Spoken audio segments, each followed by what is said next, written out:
They never saw it coming, did they? The quiet one, the overlooked one, the one they thought would never make it past the wreckage. You weren't loud, you weren't flashy, but you were watching, learning, rising.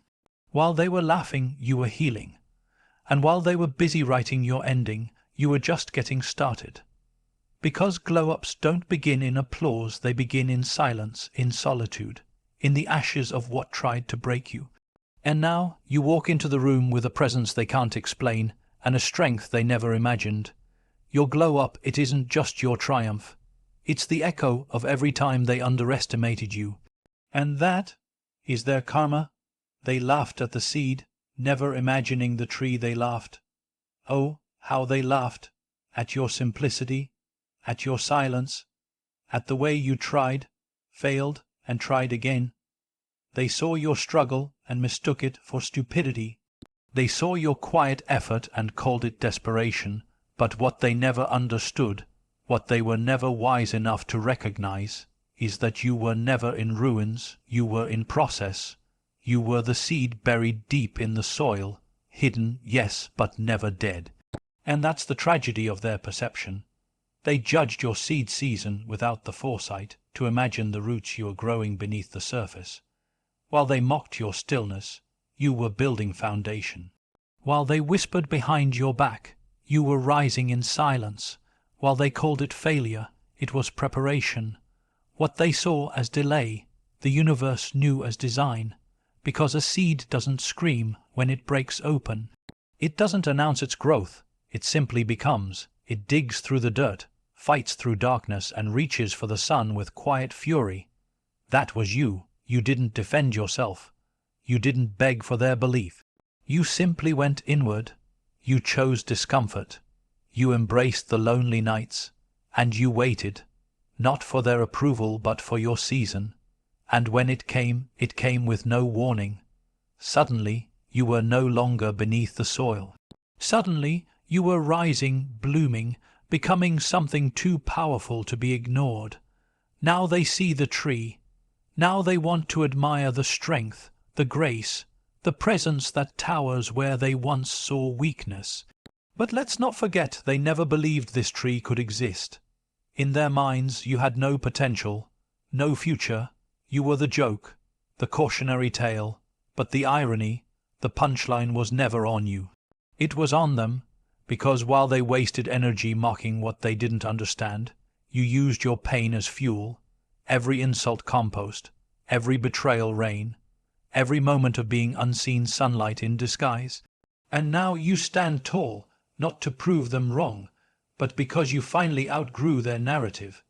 They laughed at your seed, not knowing that someday they'd have to look up to see you, not knowing that your branches would stretch far beyond their reach, not knowing that the very person they buried would rise through it all and become unshakable. And the beauty of it all, you didn't glow up to make them jealous, you glowed up because you refused to stay small. And now your existence is a reminder. Never underestimate quiet beginnings.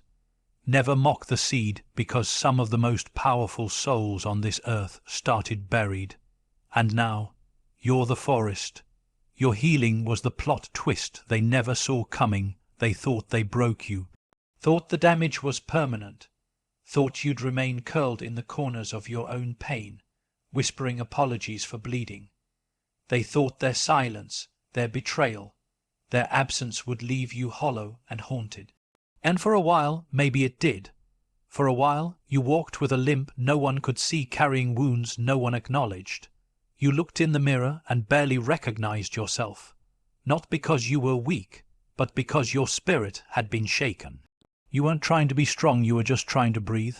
But that's the thing about real healing. It doesn't ask for permission. It doesn't always come in joy or clarity. Sometimes it's quiet. It creeps in on the loneliest nights. It finds you in moments when you think you've hit your final wall, and then somehow, you stand again, and that was the plot twist. You didn't break. You bent, you cracked, you crumbled, but you didn't collapse. You felt everything, the grief, the guilt, the anger, the humiliation, and instead of running from it, you sat with it. You stared it in the face. You let the darkness wash over you, not to drown you, but to cleanse you of every lie you had once believed about yourself, that you were not enough, that you were easy to walk away from, that your love was a burden, that your presence was replaceable. No healing told you the truth. It told you that their absence was not your failure. It was their choice, and your worth was never tied to how tightly someone held on, but to how bravely you let go.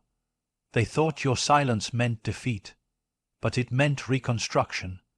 It meant you were rebuilding without an audience. They missed the parts of your story where you fought invisible wars with trembling hands. They didn't see the late nights where you pieced together your own soul with nothing but sheer willpower. They weren't there when you learned to smile again, not because everything was okay, but because you were okay. And now you've returned, different, stronger, not louder, just more certain, more aligned, more peaceful. You carry yourself with a grace they don't recognize because it was forged in private storms they never knew you endured. And that's why your healing is the plot twist, because they were betting on your silence being permanent, on your spirit staying shattered, but you used their absence as a doorway back to yourself. You stopped chasing closure. You stopped replaying what-ifs. And the moment you did, that truly let it go, something inside you ignited. You didn't just move on. You leveled up. You evolved. You glowed in a way that wasn't about revenge.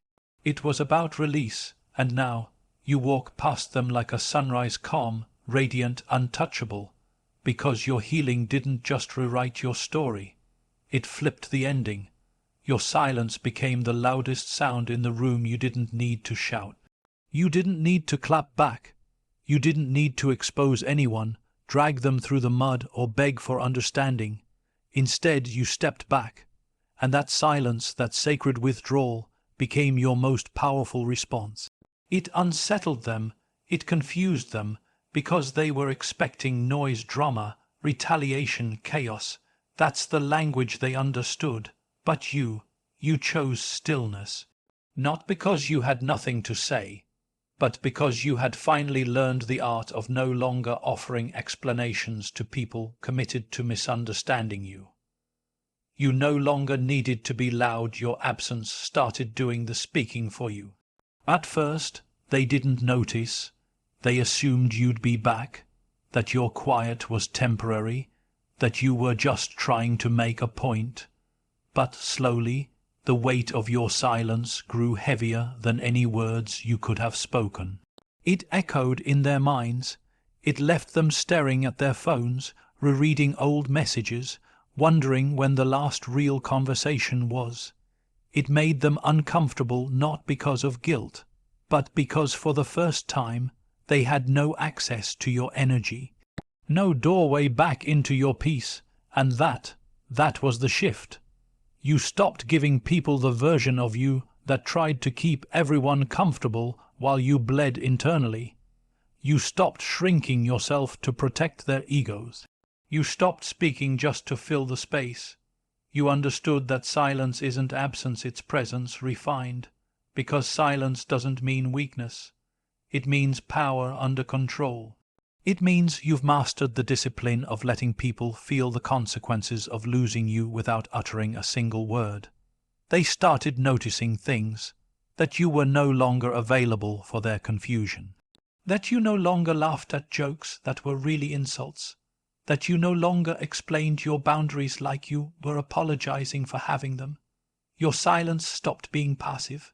It became a declaration, a mirror, a truth they had to face, because when the noise settled, they were left with themselves, and the reality that the person they thought would always be there had moved on in peace. What they never understood is that silence is sacred for people who have been wounded by chaos. That quiet isn't emptiness, it's healing. You weren't being distant. You were reclaiming your space, rebuilding your energy, rewriting your narrative without needing approval. And now when you walk into a room, you carry something they can't name. A calm that commands respect, a presence that makes them sit up straighter, lower their voices, rethink their intentions, not because you said anything, but because you didn't. Your silence became the loudest sound in the room. And now they finally understand. You don't have to raise your voice when your growth speaks volumes. You chose peace while they chose pity. They wanted a reaction. They wanted to see you crack, to see you stumble, break down, lash out, become the villain in their story so they could stay the hero in their own. But you didn't give them that. You didn't feed the fire.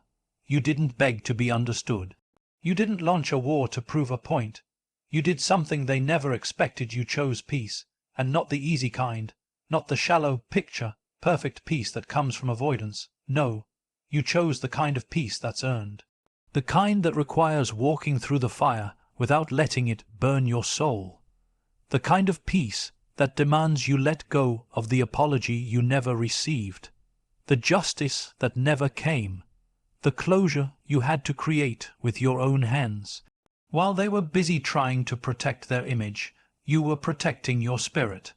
While they pointed fingers, twisted stories, and gathered sympathy, you quietly rebuilt.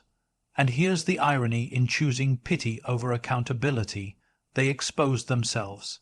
They showed the world exactly who they were without needing you to say a single word. Because pity may win people for a moment, but peace builds legacy. You didn't need to prove they hurt you. You didn't need to broadcast your pain. You carried yourself with a stillness that spoke louder than any confession. And that grace, that dignity, it became your shield, your light, your comeback. They'll never admit it, but deep down they feel it. The discomfort, the recognition, because peace has a way of confronting people with the damage they caused without you ever lifting a finger.